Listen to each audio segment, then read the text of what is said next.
Welcome to another RDB Reviews with Ryan Bulkwill, author of rdbreviews.wordpress.com. Yeah.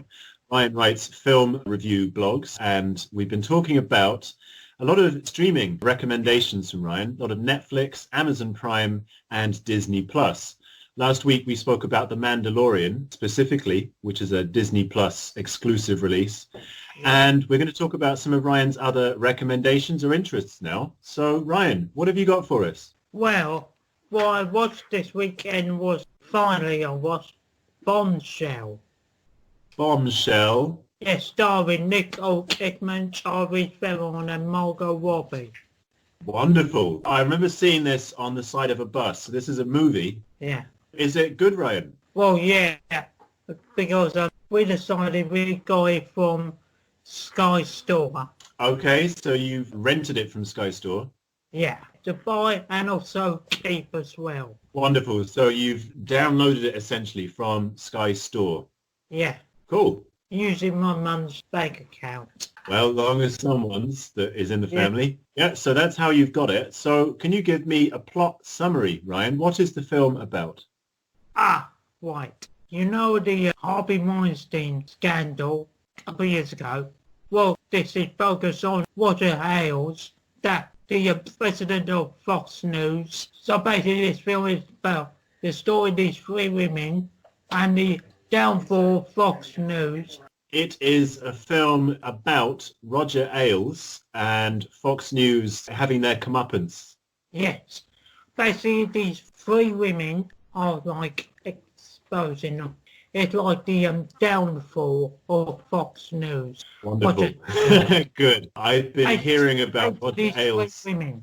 Are they? Can I ask about the three women? Are they journalists or do they work for Fox News? What's their story? Yes, they all work for Fox News.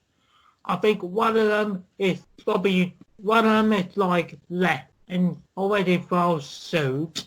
The other one is currently working there. And the other one is like a new intern. Just came up the ladder. And over the course of the movie, I suppose, the three of them meet each other and realize that they all have grievance with the Fox News Corporation. That's what I was going to say. The only criticism about this one is the fact of they don't have any screen time together that much. But only brief ones. Just for like a conversation. I would just probably not seen that scene in the trailer. In the elevator. So is the trailer perhaps misleading then? Maybe it makes it look like they're best friends, but they actually don't meet each other that often or have that much communication between the three of them. Yeah, that's awful.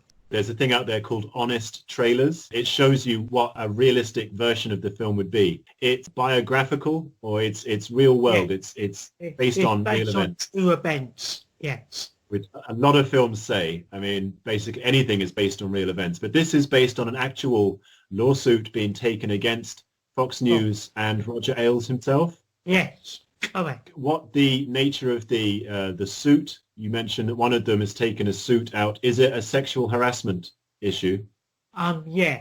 Oh, yeah. And some of the bits in the film are like very creepy and more like just unimaginable happen. Thank God I'm not working for this creep. Absolutely. Yeah, he sounds like a creep. I've heard about Roger Ailes for this interview and nothing I've heard sounds great. And again, I think it's really important that films put the viewer in that position because I think a lot of the issue with the Me Too movement is convincing people to take an interest. If they think, oh, it's always been happening and what's the big deal? But if you can actually dramatize it, if you can put it in a film and show people what it's like to have to work for and take orders from someone who is harassing you sexually or otherwise. It's probably good that it's creepy because it's a creepy thing to deal with. Oh yeah, and also very damaging. Yeah, and again, this is why people don't speak out, is because it can upset their career. For the Me Too movement, you had all of these gag orders where the likes of Harvey Weinstein could pay ridiculous amounts of money to buy someone's silence. And if you agree to that, then you're complicit in the whole thing. So yeah, it's not easy. Yeah, but I will say this, the good stuff is the script is really very well written. Yeah, and I feel like the three main girls, which I just mentioned, did an incredible job with their role. Excellent. Yeah, it sounds like a really good cast. And I can imagine that the actors were interested to get involved because of the subject. We've been talking quite seriously about this, but it's a fun watch, is it? It's enjoyable. Yeah, definitely enjoyable for now when we all sit at home and just pray for our humanity. Pretty much watch anything, really. Anything will do. I was watching Mandalorian, Ryan, last night. I've watched the first 3 episodes. Yeah. I think it's brilliant. Like you say, I think he's very cool. Yeah. Played the bloke who was the cowboy in Kingsman 2. Is that the actor who plays the Mandalorian? Yeah. I know him from Narcos. Good actor, Pedro. I forget his last name. You acquired this from Sky Store. Yeah. Is that the only place to see it? No. There's also don't forget it's on Sky Store, but you can also get it from iTunes and Amazon Prime, which you had to either buy or rent it. So you've got options there if you want to see this film. I think you can find it. So Ryan, we've talked Bombshell, which is a recent movie. Can you remind me who it's starring? Margot Robbie, Nicole Kidman, and Charlie Theron. Wonderful. What else would you like to talk about today, Ryan? Right. Our first one, I think we'll talk about WWE Money in the Bank 2020. Okay, so we haven't talked wrestling in these interviews yet, but as I've said before, Ryan posts a lot about wrestling, like Royal Rumble. There's special events that you can buy on DVDs, and you've just mentioned Money in the Bank. So is that a wrestler's name, or is that an event? Yes, I think they started this tradition, as in the WWE, since 2009, which they decided, take most of our signature matches and decided, let's just make them into pay-per-views. Said Hell in a Cell, Money in the Bank, Battleground, TLC, which... I noticed one Ryan is called Lockdown. That's quite appropriate. Yeah, that's DNA, which is actually perfect for this situation we're in now. So, back to your subject. This year's Money in the Bank started since last decade, 2010, and it's presented a huge amount of winners who go on to have great success, which I could basically go on forever. That means we'll lose subject. And that you've written about it on rdbreviews.wordpress.com. So if anyone wants to get into some detail about Money in the Bank pay-per-view wrestling event, which is plenty about it. No, sorry, what you were saying? I was just going to say, Ryan, that you've written so many posts about wrestling over the years that there's a lot. If you don't know anything about wrestling, rdbreviews.wordpress.com is a good place to start because Ryan explains World Wrestling Entertainment. Does that stand for? Correct. You got it nailed on the head there.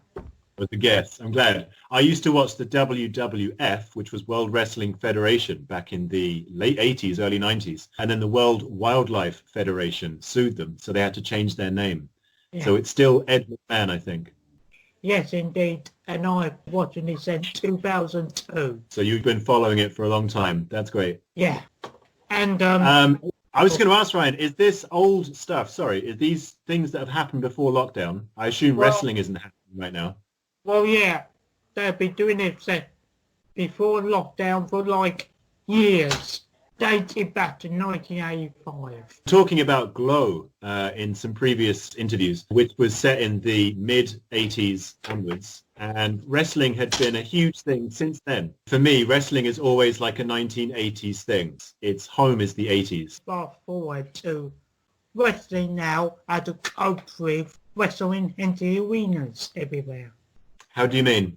As in, now we're all in lockdown, and with all, sports events, like football and big venues, and, music concerts and everything else, that's all cancelled. So WWE decided, no, we just take advantage of this and make money off it. just keep continuing with our show, with our weekly shows in empty arenas. So are they filming wrestling still, but without an audience? Yes, which is weird. Do they still have the commentators, Ryan? Yes, it is. The wrestlers, they're all there. It would be weird not to have the chanting and the boo and all the jeering. So it must be like really quiet. I'll admit it must be weird, but I'm glad that they're still wrestling. Yeah. And I'm glad they probably got another place to work. Yeah. Instead of just sitting at home and doing nothing. And have you recently posted then about Money in the Bank, Ryan? Yes. I did post that, and I post some really old ones as well.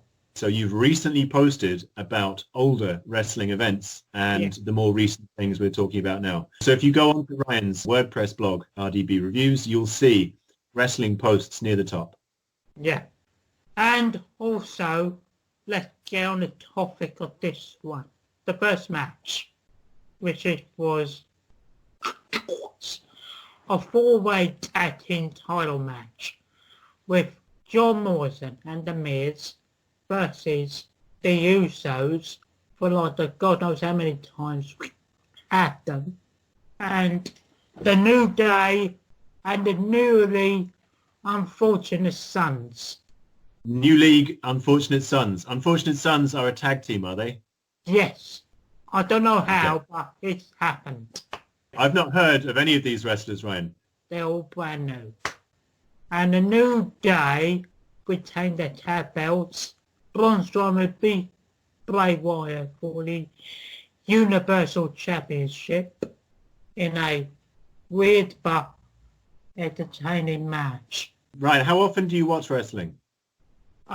Not normally, because like I said like years ago, it's a balancing act for me to go from like either wrestling, Netflix, Amazon Prime, normal telly, and Disney Plus. Because as I keep saying, Ryan watches everything, which makes him a great film reviewer because he's got his fingers in many pies, but it does mean juggling as well. So you've got to decide what you can watch and what you've got time to watch. Yeah. Correct. Cool. I say finding time to watch Mandalorian last night, Ryan, was quite novel for me because I'm kept quite busy doing various jobs for Level Best Art Cafe. But I love reading your reviews and I loved getting ideas. I watched a bit of Code 8, which is a movie that features at the very end of the trailer that we've made for your videos. And I would never have known that film existed if I hadn't have seen it on RDB Reviews. Oh yeah. That's on with the Amell brothers. Amell brothers, okay. Yeah. I suppose just quickly, that's a science fiction movie about a world where 4% of the population have superpowers, and there's a police state with these wonderful done robot policemen who are very deadly, and it's kind of a cat and mouse between the supers and the police force. It's a really interesting looking film that I never knew existed, and I wouldn't have ever come across if I hadn't have seen it on your review page. Yeah. So thank you. Yeah, but fortunate about that film, which was really good, was because it's lower budget. Mm-hmm. But probably like paid by the amounts. Yeah.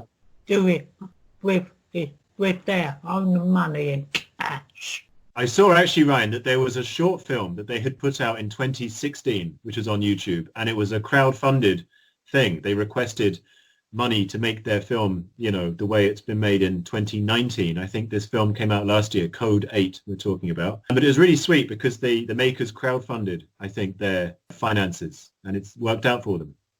Yeah, excellent. Right, Ryan, so we've talked Bombshell, wrestling, and a bit of Code 8, which is a film that Ryan blogged about way back in March or April or even earlier. Do you have anything else in mind, Ryan, that you want to talk about today? I just started off my Star Wars saga yesterday, and we are just, me and my mum and Dale, we are like halfway through watching of The Gentleman. The Gentleman? Yeah, with Olivero and I'll tell you, hang on. Okay. The Gentleman, directed by Guy Ritchie. Mm. Yeah. Remind me, Ryan, when did this film come out? Oh, last year. Mm-hmm. But probably they should probably mistakenly said that it was released this year. Okay, now I recall a Guy Ritchie film coming out at the end of last year. It would have been quite recent, but I didn't know anything about it. So it's Colin Farrell, is it? Mm-hmm. Okay. Yeah, Colin Farrell, Matthew McConaughey, and Hugh Grant. It makes me think of the film Snatch, where Guy Ritchie was fortunate enough to get Brad Pitt to appear in it and a few other Americans, and he did this American-English crossover thing. So is this similar? Is it like American and English or British culture clashing?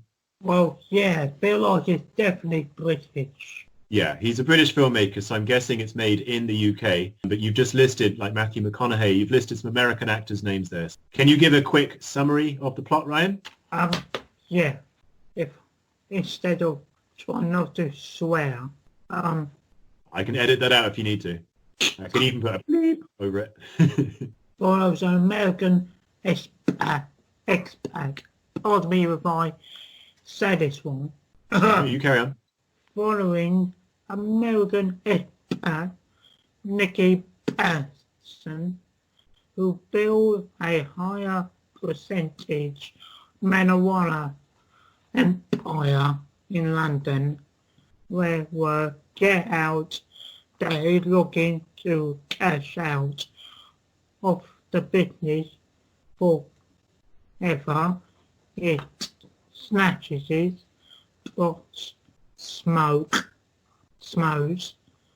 bomber, and blackmail in a to steal his Eddie Manfield, Oliver and Hugh Grant. All right, I only recognise those last two names. The gentleman follows American expat Mickey Pearson, who built a high profitable marijuana empire in London. When word gets out that he's looking to cash out of the business forever, it triggers plots, schemes, bribery and blackmail in an attempt to steal his domain out from under him, featuring all-star ensemble cast including Charlie Hunnam, Henry Golding, Michelle Dockery, Jeremy Strong, Eddie Marsan, Colin Farrell and Hugh Grant. Thanks, Ryan. Oh. Are you a Guy Ritchie fan, Ryan? Not really, no. Okay. Did you like the Sherlock Holmes movies? Sadly, no, I didn't see the Sherlock Holmes movies. Okay. No, that's fine, because Guy Ritchie has a reputation for being a bit gangster, or in his mind he is anyway. It feels like, for him, safe territory, and I imagine it's quite funny. But you tell me, Ryan, is it a comedy, first of all? Yes, it's definitely comedy here. And did it make you laugh at least 4 times? About that is we just halfway through this film. Okay, so we haven't concluded the movie, so you don't know quite how funny it is yet. You'll be writing about that one when you've finished watching it? Correct. Brilliant. So we'll get more of Ryan's insight into this latest Guy Ritchie experiment when he's finished watching it. Okay. Yeah. Would you like to discuss that one on Thursday if you've written about it by then? Oh yeah, pretty much, yeah. All right. That's the goal what we are heading. All right. Thank you very much, Ryan. And we look forward to chatting to you again on Thursday. Yep. Thank you.